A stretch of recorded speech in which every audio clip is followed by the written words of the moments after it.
The taped up glasses are certainly borrowed from them. And I don't think we do that as much anymore. Maybe I'm wrong, but doesn't it feel like once upon a time, a lot of wrestling creative was born out of what was happening on TV? Yeah, no doubt about it. I think the whole thing with the anti-hero was born out of TV. I don't think people say wrestling influences culture. I think we mirror culture is probably more like it. I think at times we can influence, but I think a lot of times we mirror culture. You look at what Clint Eastwood did. For the first time, he wasn't just a white hat. Here's a guy who's very mixed, who's got a lot of different layers of gray. And then you look at Rambo. Here's a guy who's an anti-hero. He's very has a lot of issues about why he's that way, about why he's against establishment, and why he's fighting establishment. I mean, you set up a guy fighting the police. That's not something that you would have done back in the 50s. Right. That's something you do in the 80s. You go, I get that. There's some bad cops out there. There's this guy who's a war hero. And now all of a sudden, because of what he's been through, he's mad at these guys and he's going to kill all of them. And now you're rooting for the guy to kill the police, because they're bad cops. I get all that. There's a lot more layers to it than that. But I think we mirror a lot of culture more than the culture mirrors us. And I think that's what you're seeing with the Dudleys. And I think it works very well, by the way, Conrad. I think it's done great. Look at Magnum TA. I mean, he was the first, anti-hero we really had in wrestling. He was over like crazy. That got to be an NW champion a long time if it hadn't been for that car wreck. Look at Stone Cold. He came out of the same type thing, the same type Rambo type formula where you have this anti-hero and created one of the biggest angles, if not the biggest in the history of wrestling. It is interesting you chose Magnum TA there, because clearly Magnum TA with his look and mustache and even the name is a takeoff of Magnum PI. Yeah. Dusty Rhodes named Starrcade, and of course Starrcade was actually a television show.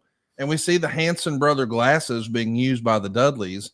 I bring this point up, John, because I feel like if we were doing some of that stuff today, like I saw recently when they were doing different promotional materials for Blake Monroe, they recreated some photo shoots for Sabrina Carpenter, and it was almost like a shot for shot recreation, and the internet had a field day with that. And clearly that's the inspiration, but I see criticisms in the comments about, lack of creativity. And it's like, guys, some of our favorite things were basically ripped off of television. I mean, even Hulk had to pay a licensing fee for years and years for the right to use the name Hulk. So that's not a new thing in wrestling. Even Ric Flair is not the first Nature Boy. Like, inspiration comes from all places, but when it's in the mainstream, I feel like a lot of times that gets discounted now, whereas once upon a time, that was not the case, John.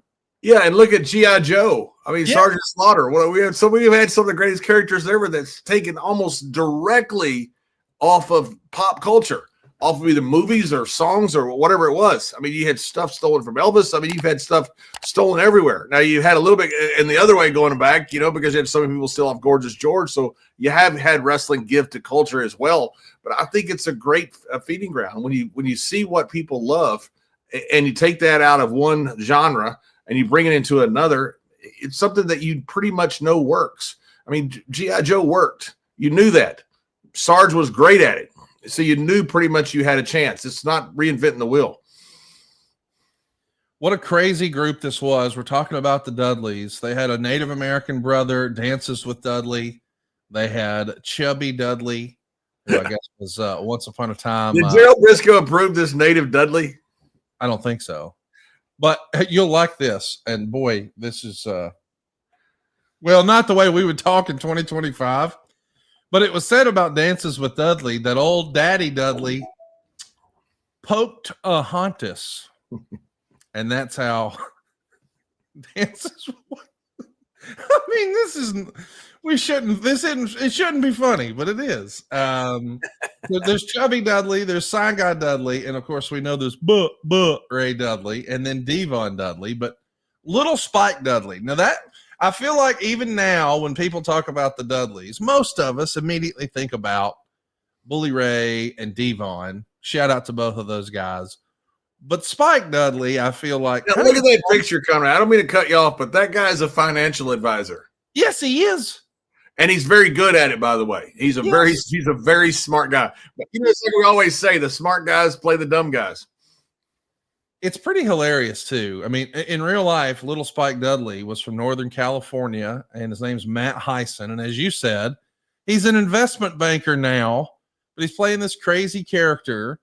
And obviously he's a smaller guy. He's the quote unquote runt of the litter. I love that if you've got a big group of brothers like this.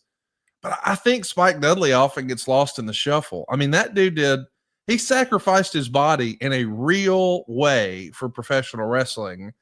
And he gets a lot of credit for being one of the smoothest in-ring workers of the Dudley clan.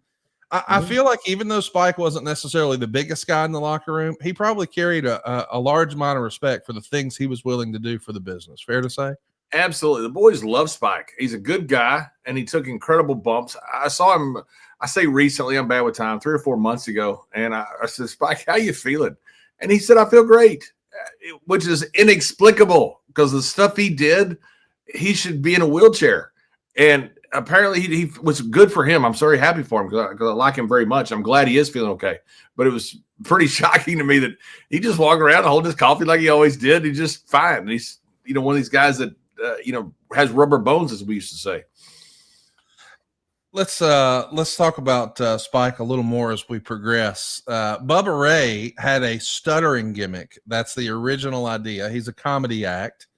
And look at that look. I mean, that Bubba is intentionally trying to look like this, the stutter guy. It's just, I love what Bubba did with this. I do too. And he became a cult act. I mean, people were really into this, but as with a lot of things in wrestling, eventually the fans turn on it, and that becomes an opportunity for him to become a more serious heel. But that wasn't the original plan. And I know that Bubba gets his criticism.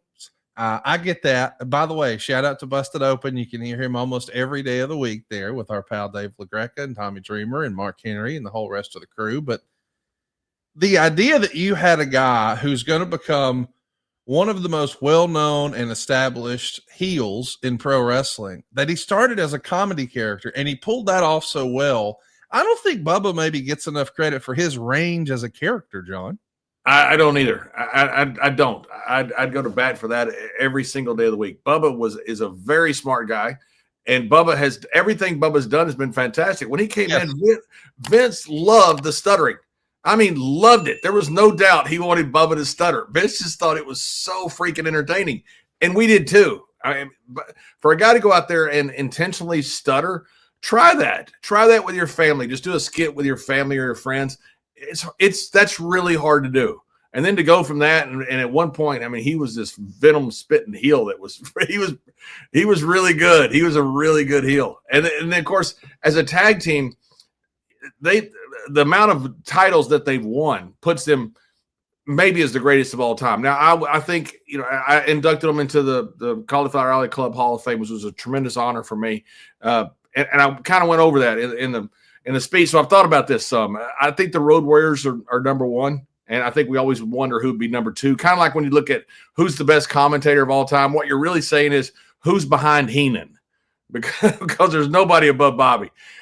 And I think the team that you could probably put in that Road Warrior category, you've got the Steiners and Harlem Heat and Briscoes and a few that would be in that conversation. The Hardys. Funny how all of them are nearly brothers teams. It's because brothers are just better tag team acts together. But they're one of the few teams that you would even consider putting there with the Road Warriors. And that's quite that's quite an honor. Don't we all love summer vacation, relaxing, laying out by the pool, barbecues, hitting the beach, doing, well, nothing? Well, how about a summer vacation from your house payments? With SaveWithConrad.com, you can do just that. Reduce your monthly payments by making the equity you built up in your home work for you. You can roll together those high interest rate credit cards into one lower monthly payment and perhaps access some of that newfound equity to turn your house into your dream home with no money out of pocket. And how about this? You get to skip your next 2 house payments. That's right. You won't have to make your June or your July house payment. You're done until August 1st. Go right now to SaveWithConrad.com. Let my team run the numbers for you for free. There's no obligation, and if we can't help you save some cash, we won't waste your time. And did I mention we're offering a 3-year guarantee right now? That's right. That means if at any point interest rates improve over the next 3 years, you get a free refi. That's right. No new lender fees from us. So you get to save money now without wasting money later when the rates improve on a whole second set of closing costs. Why not go to savewithconrad.com and get a guarantee? Save money now and save money later with your friend in the mortgage business. That's me, Conrad Thompson at savewithconrad.com. Shoot me an email at conrad@savewithconrad.com. Give us a call at 888-425-0105 or get yourself a quick quote. Even talk to a live person right now at savewithconrad.com. NMLS number 2129, equal housing lender. Let's take a summer vacation from house payments at savewithconrad.com.